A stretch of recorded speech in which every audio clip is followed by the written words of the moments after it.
Our journey through Ecclesiastes has been challenging because it's such a strong dose of reality.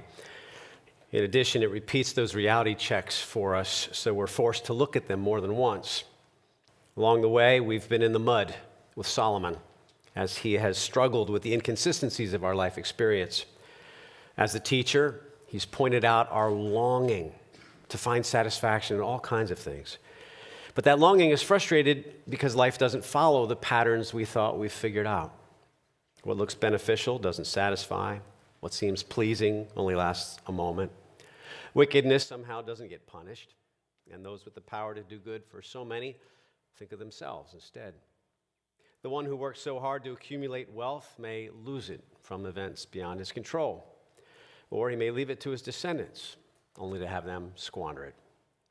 We naturally want our efforts to pay for something, to count for something, for our work hours to pay off, for our financial investments to remain secure, to work towards a goal and not have something interrupt that pathway, for good to be recognized and rewarded. Yet in the end, whatever profit may be gained just seems to evaporate. There are those who live wisely and those who don't, but both end up dying, and neither one may be remembered over time. In the first half of Ecclesiastes, Solomon showed us that all of this striving to find satisfaction is ultimately futile for a couple of main reasons. Our efforts do not obtain a permanent benefit, or we may die before we can enjoy the fruit of our labor. In the second half of the book, he gave us another reality check about our toil. Success is uncertain. We don't know God's plan or the future, not in its totality at least. Again, another reality check. So we cannot forget all that we've observed and learned from these things. But now we come to the part that tells us how to live acceptably before God in light of all of that in the backdrop. As we approach chapter 12, the teacher has finished his investigation of everything he can look at. And there is some resolution to the mystery of it all. The resolution will not answer all of our questions or remove the unpleasant realities from affecting us, but there is a way forward. To appreciate this resolution unfolding, let me take you back to the word picture that's been with us from the very beginning, a dominant one throughout the study, so much so that it has shown up on average 3 times per chapter. Under the sun has been a fitting description of life lived out within the limits of time and space. And it has served as a parallel for that expression of futility and frustration. We live in a world where generations come and generations go, but the earth remains forever. The sun rises and the sun sets and hurries back to where it rises. What has been will be again. What has been done will be done again. There is nothing new under the sun. But that's chapter 1. That's not where we are now. And it's one of the beauties of biblical word pictures and motifs. Every image that can be used to describe something good or something bad. It's another reinforcement of a life of balance. In fact, in chapter 11, we read, "Truly the light is sweet, and it is pleasant for the eyes to see the sun." This is a positive statement and a hopeful perspective, something we've not witnessed all that often in Ecclesiastes.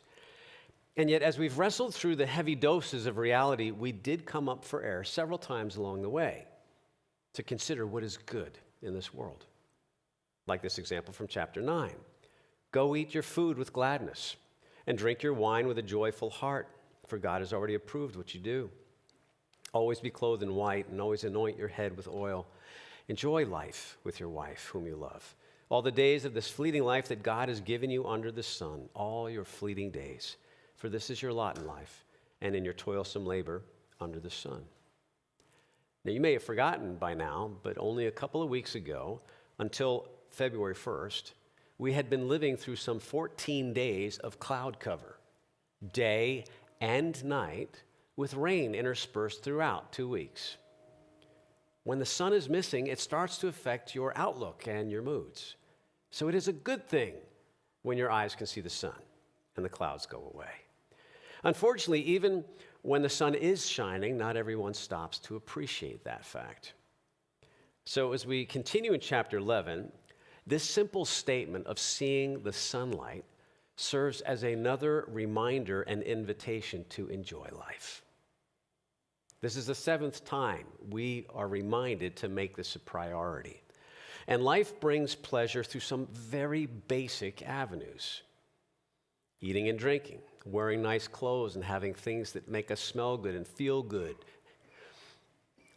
Enjoying marital bliss, finding satisfaction in work. Truly, the light is sweet. It's pleasant for the eyes to see the sun. In other words, life is good. Ecclesiastes is not usually the book that believers go to find encouragement and hope because it gives us such an overwhelming reminder of flawed human experience. But this conclusion is consistent with everything we've studied. Living wisely is the ability to balance what is with what could be. Balancing what can be expected with what must be accepted. And this time we look at wisdom applied to our entire lifespan, from youth to old age. Verse 8. Indeed, if a man lives many years, let him rejoice in them all, and let him remember the days of darkness, since they will be many. Everything that is to come will be fleeting. Now, it's been a little while, but do you remember this quote from chapter 1? Life stinks. Now we have life is good. Some see this as a contradiction for Solomon to be able to say both. Enjoy your years and remember all your days of darkness. I see it as good advice, as a reminder of both ends of the spectrum and a reminder of the shortness of life. The days of darkness, by the way, is an allusion to death. There will be many days not lived out on this earth. So the volume of dark days are offered as an incentive to rejoice in the years that we are given. Therefore, enjoy what you've been given for the time that you've been given it. Another incentive is that everything disappears like a vapor. Everything that is to come is fleeting. It's the same familiar term that we've read dozens of times before now. But this context is less about significance or our inability to understand it all, like a mystery. Here it's more about things being temporary. So rejoice in your years. And that's good advice no matter what stage of life you're in. But it becomes clear that the instruction we are given is actually written for the young. Solomon does here what he does in the book of Proverbs. He records his warnings and commands for the sake of his children, so that they will not squander the days that God gives them, but make the most of them. Verse 9, rejoice, young man, while you're young, and let your heart be glad in the days of your youth. Walk in the ways of your heart and in the sight of your eyes. The NIV puts it a little differently. You who are young, be happy while you're young, and let your heart give you joy in the days of your youth. While the New American Standard finishes it off with, follow the impulses of your heart and the desires of your eyes. In other words, enjoy. Life is good. But this is one more of those sayings that can trouble well-meaning churchgoers. They hear the word desire and automatically react with concern, as if all desires are inherently sinful when they're not. Now, we covered the same issue in chapter 2, when the first reminder to enjoy life was given to us in the text. And in chapter 2, we were reminded that God gave us good things because good things come from a good God who has given them all for our enjoyment. Many of those things have been already specifically mentioned just in the little bit that we've looked at so far and in chapter 9. And any desire, even a desire to please God, which we also saw in Ecclesiastes, can be turned for something wicked. But take a moment, especially if you're older than 20. Think of the desires and pleasures that are not sinful, all on their own. Think of the things that younger kids look forward to. Friendship, physical activity, sweets, sleepovers. And then as the child moves through high school and beyond, what other desires develop that are good? Well, social connections may be even more important at that point. Getting a car, school activities and sports, developing a career, moving out, going out on your own, looking forward to getting married and have your own place. I had many interests as a child. I still do because I haven't grown up yet. And that included a few ideas to make some money. In grammar school, I thought I could sell those pin-on buttons that people use at certain holidays and whatnot So I found a dozen or so old political buttons, cut out stencils and spray painted Christmas trees on it with the hope that I would sell it because surely people would want to buy them from me. In junior high, I was also certain that I could breed the brightest red-colored fighting fish and sell them back to the aquarium stores. Both ventures failed. But my parents let me try. When I was old enough, they even let me earn my own money by delivering newspapers, which helped pay for all the aquarium tanks and things. While I love music, I never grabbed hold of the discipline to stay with the piano, and I regret that now. But I love music and singing. And so, when it was time to try out for the school musicals, they supported all of those desires, right through high school, into college, and beyond. Rejoice, young man, while you're young. And let your heart be glad in the days of your youth, and walk in the ways of your heart and in the sight of your eyes. This text is not about pursuing the wicked desires of the flesh and the lust of the eyes. That's in the New Testament, and it's a legitimate warning, but that's not what's happening here. In fact, the balance against youthful passions going in that dark direction are given in the very same verse. Walk in the ways of your heart and in the sight of your eyes, but know that for all these things God will bring you to judgment. This is an invitation to see life as good and to enjoy it as good. Another balance. It's a balance between these two commands if you really boil it down. Enjoy life and live responsibly. The believer knows that such accountability will be guaranteed to happen when we face Christ. We will answer for what we've done, good or bad. We will answer for how we've invested the life that Christ gave us for him or for ourselves. But for Solomon, his view is limited to what's happening here on earth. It was a common understanding of his time, 1000 BC, that facing the consequences of bad choices would most likely take place in this life. In many cases, that's certainly true, since God has built into creation the sowing and reaping principle. So chasing a desire towards something harmful will often bring a nasty harvest just a little later in life, or maybe right away. When I was in grammar school, some of the neighborhood kids built a go-kart that you could push on the street. I only saw it when it was sort of street ready, but not really finished when it showed up in front of my house. Even so, at about 4 or 5 of us met up and started pushing this thing towards the end of the road. If we had the energy, our hope was to go turn right and go all the way around the block with each of us taking turns driving. We did make it to the corner, turned right, and made it about 40 yards up the road. But unfortunately, most 10-year-olds are not really good at steering, especially a vehicle that desperately needed a front-end alignment. So our race car driver lost control and veered towards the center of the street. At the same time, one of the neighborhood moms was driving up from behind and came close to taking out our driver's side panel.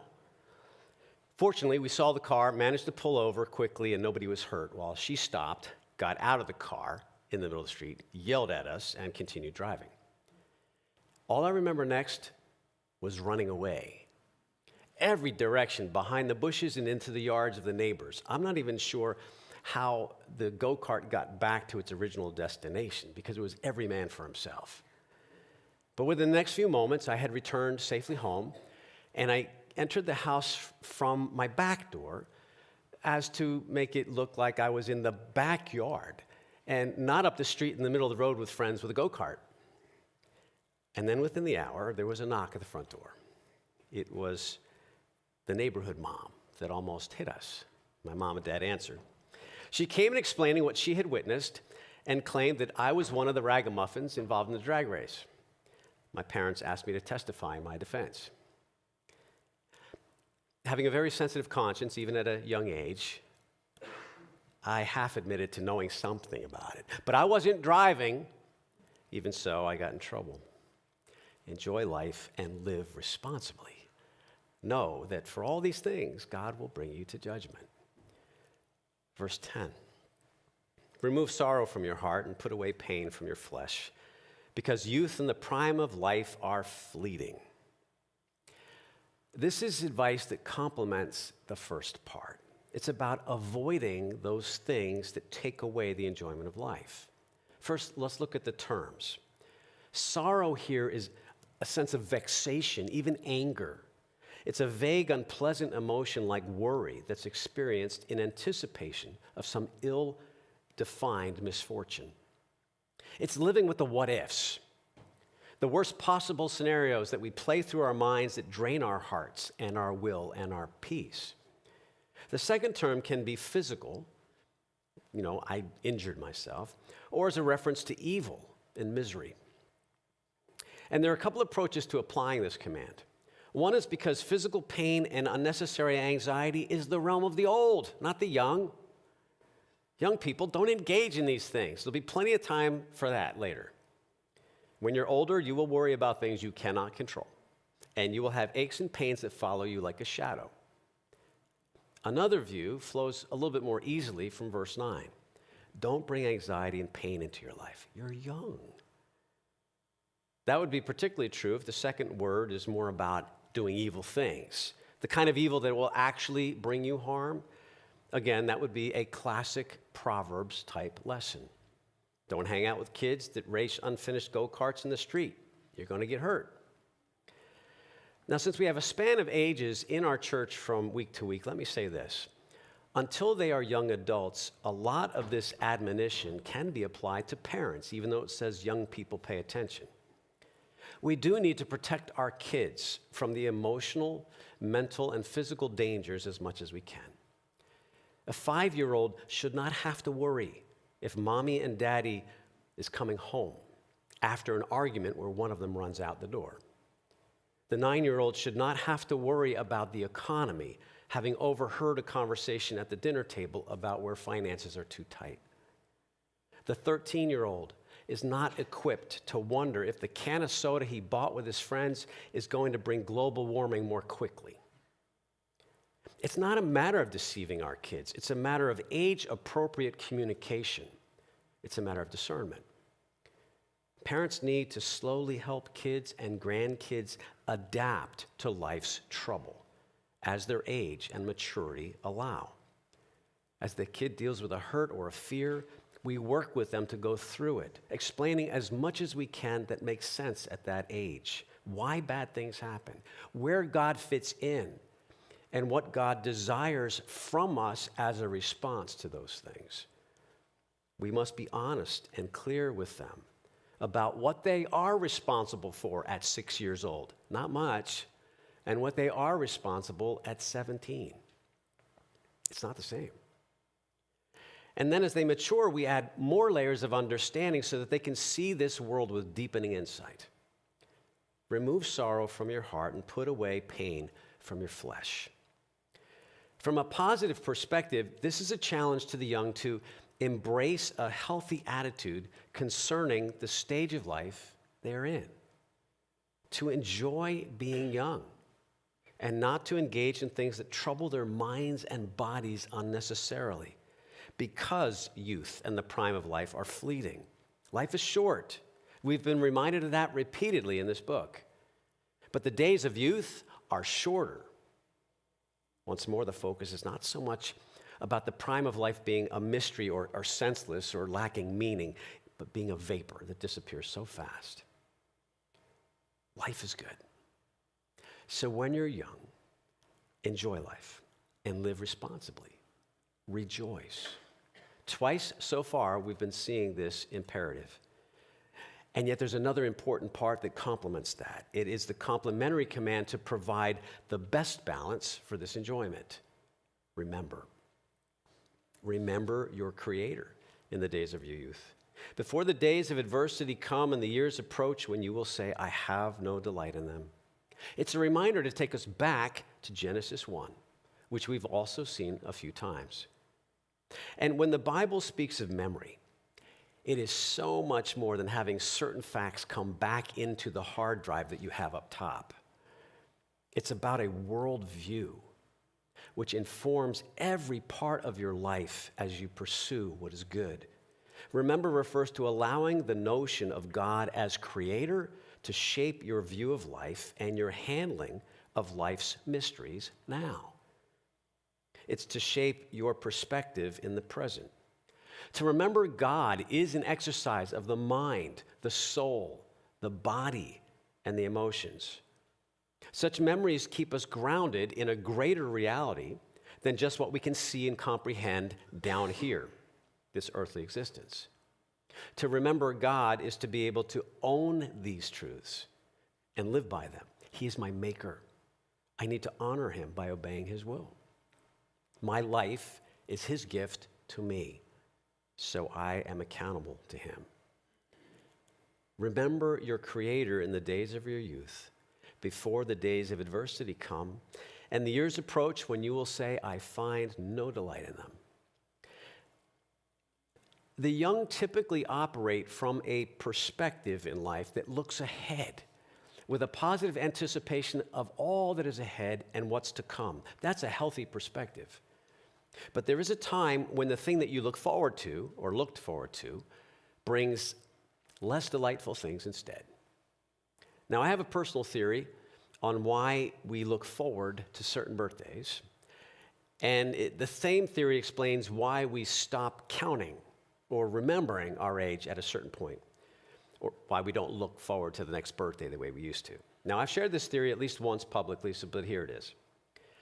Certain ages are key landmarks as we grow up.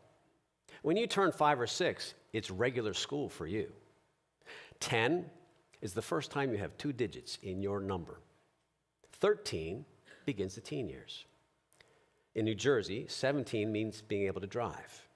And then 18 and then 21 marks a person as an adult in 2 different ways.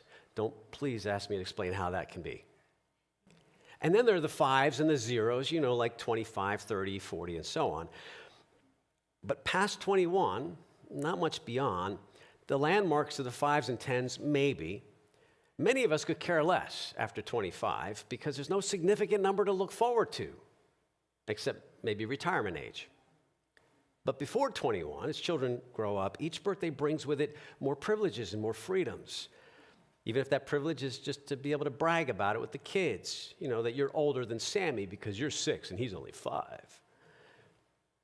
As the years are added, you know very well that with additional freedom comes additional responsibility. Now you have to pay for your own entertainment and your gas and your food and your car and your home and more expensive toys. So there comes a day when the years are not as sweet as they once were, when adversity enters life and finding enjoyment in those days is difficult. Several explanations have been suggested to unpack the words we're going to read next. But no matter which explanation is used, all of them are a metaphor for aging and ultimately death. Let me read the whole description, and then we'll look at some explanations. Rejoice and remember. Remember your Creator in the days of your youth, before the days of trouble come and the years approach when you will say, I find no pleasure in them. Before the sun and the light and the moon and the stars grow dark, and the clouds return after the rain. On the day when the guardians of the house tremble, and the strong men stoop, the women who grind cease because they're few, and the ones who watch through the windows see dimly. The doors of the street are shut, while the sound of the mill fades. When one rises at the sound of a bird, and all the daughters of song grow faint. Also, they are afraid of heights and dangers on the road. The almond tree blossoms, the grasshopper loses its spring, and the caperberry has no effect, for man is headed to his eternal home, and mourners will walk around in the street. This is an overview of what follows, describing the person's diminishing joy as darkness and death approach. And verse 2 is pretty clear in what it portrays. Think of any book you've read or anything you've seen on the screen. At a funeral, there is always dark skies, clouds, and rain as people stand next to the grave. Now, if you study this further, one explanation you may read about what we just read is about the body failing in old age. And this interpretation looks at each description as matching some part of you that doesn't work the way it used to. So let me give it to you. The guardians of the house that tremble are correlated with the arms and legs. The strong men stooping are correlated with the hips and the legs. The grinders are your teeth. Looking through the window, growing dim, that would refer to failing eyesight. The street doors being closed would be the lips sinking in and the teeth disappearing. Rising up at the sound of birds, you can't sleep. Songs growing faint, you're losing your hearing. The fear of heights in the streets, there's simply a fear to venture out anymore. The almond tree blossoms, your hair turns white or gray. The grasshopper dragging means you have no energy, and the caperberry is that your appetites have diminished. Now, while I can see some correlation between the body parts giving up and what we read, I'm not convinced that's the primary metaphor. The descriptions more easily fit a time of mourning in a town or on an estate where someone important has died and it affects everybody in the area. Image can easily have layers of understanding, and so more than one explanation can work. What's important, though, is to take in the total descriptive picture. It's one of a loss of vitality as the years steal your youth and as death comes closer. In that case, the opening of verse 2 is the same. The sun, the moon, the stars, and the rain are about diminishing joy and the darkness of death approaching. But the rest is taken pretty much as we've read it. The keepers of the house trembling would be the servants who function as property managers or leaders of a local home. The strong men who stoop would refer to the nobles and civic leaders of the town that are unsettled and twisted with worry now. When the grinders cease, they would be the women working at the stone mill, literally processing grain, but their numbers are falling off. While the window scene is about those who had the time and leisure to enjoy gazing outside, watching the world go by. Now they pull away from the curtain, not able or not wanting to see what's out there. The street doors closing would be true in the case of someone important who has died. You know, the town closes down, the flag goes to half-mast. The mourning process continues as the shops and the mills go quiet. Once again, the dropping number of workers means industry is dying as well. Rising up at the sound of birds, this one has a couple of options that make sense. Those who once woke up expectantly as the day started when the bird began chirping don't care anymore. Or the sleep is so restless that even the tweet of a bird disturbs what little sleep you had. The songs growing silent could be the birds that are diminishing in their voices. They no longer share their song. Or the people who once lived with great enthusiasm are too wearied or too worried to sing anymore. When people are afraid of heights and of dangers in the streets, age brings with it certain concerns. Driving at night, losing your footing on the steps, or simply walking around town. And basic dangers that did not used to be of concern are now a concern. In a more apocalyptic sense, this would be the fear of what's coming from up above, down out of the heavens, as the streets are vacating with terrible things going on. More like a ghost town after a disaster. The next group has several options, but here's one. The blossoms on the tree tell us that it's beginning of the fruitful season, but there are only flowers, no fruit. The grasshopper or locust, normally devouring the harvest, is too full or too weary to consume anymore because everything's already been destroyed.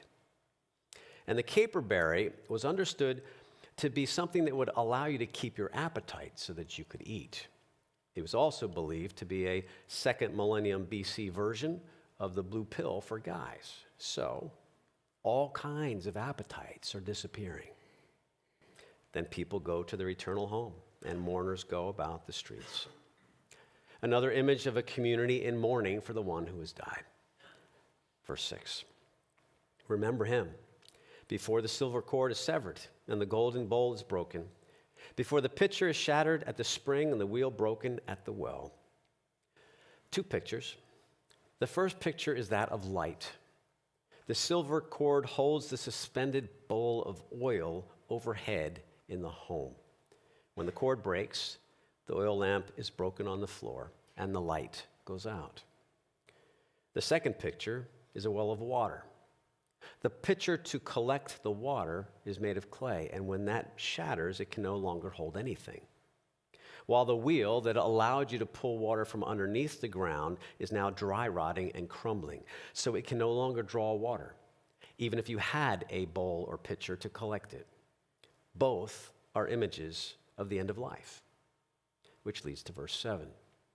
And the dust returns to the ground it came from, and the spirit returns to God who gave it. Finally, we return again to the reality of who we are and who God is.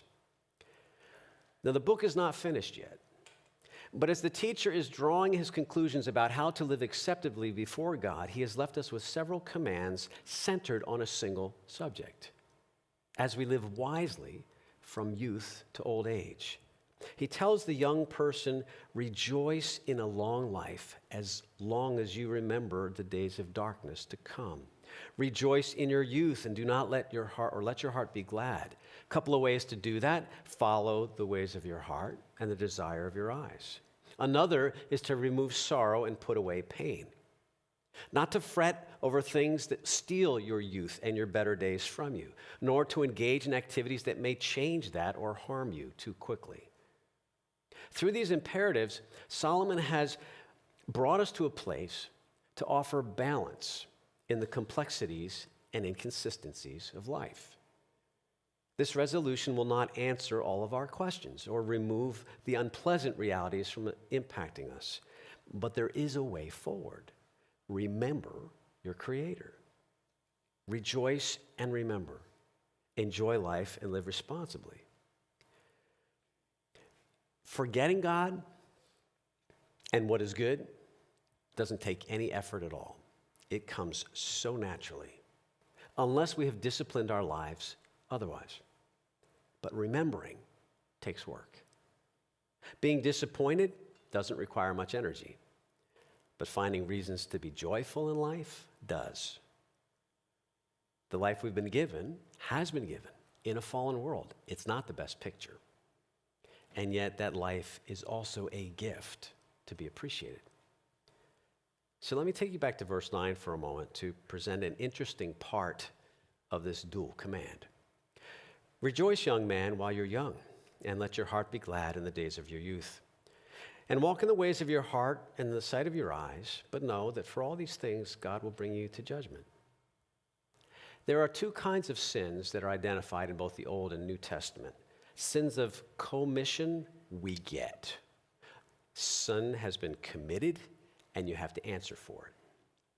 The other kind is the one we don't focus on with the same intensity. The sins that you cannot see because they are sins of omission, something right or good never done. We will answer for both. So consider this: when we focus on our accountability before God to rejoice and remember, won't we be accountable for the good things in life that we failed to enjoy? Since Solomon is writing to his children, and we get to listen into this advice, consider the young for a moment. When the kids are really little, the days are long. The diaper changes don't end. They cry when you don't know what's going on because they cannot articulate it or cannot articulate it fully.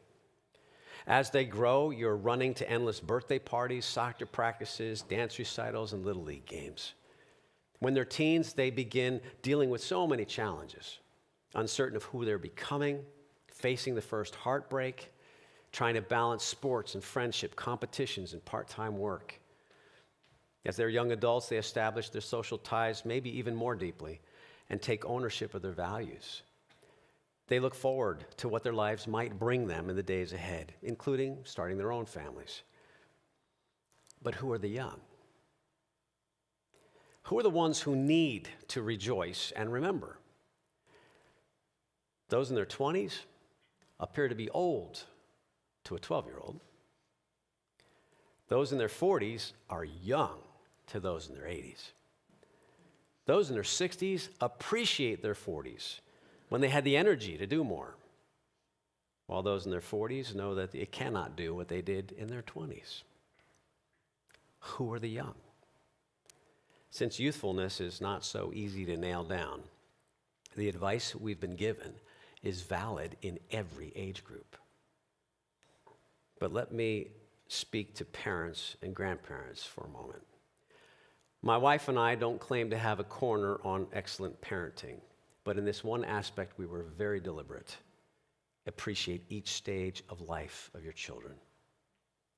Because we took this to heart, we have enjoyed the good that came from every age. And having lived by it, I've repeated this challenge to parents many times over the years. There are unique parts to every season of a child's growth. And some of those treasures are only for one period. Enjoy life. Rejoice and remember.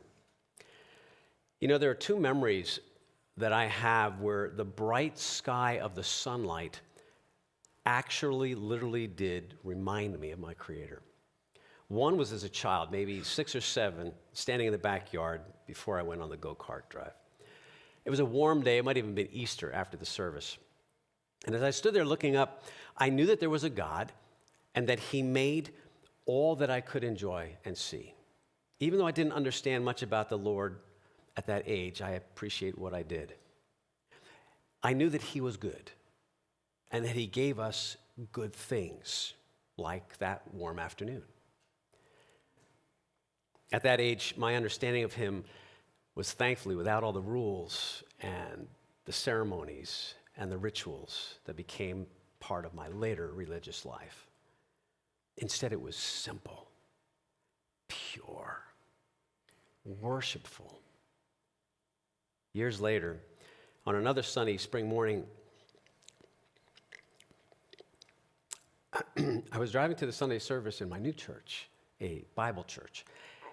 Now, as a new believer, I drove near my family home on the way because I had to pass by, and I was suddenly taken to that moment in my backyard so many years earlier.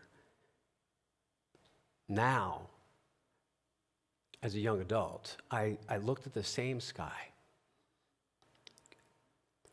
with a new appreciation, knowing that there was a God, and He saved me.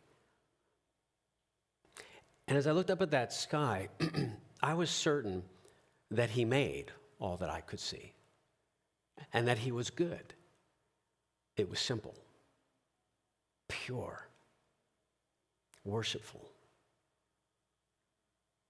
Truly, the light is sweet.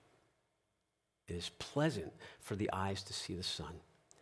Indeed, if a man lives many years, let him rejoice in them all.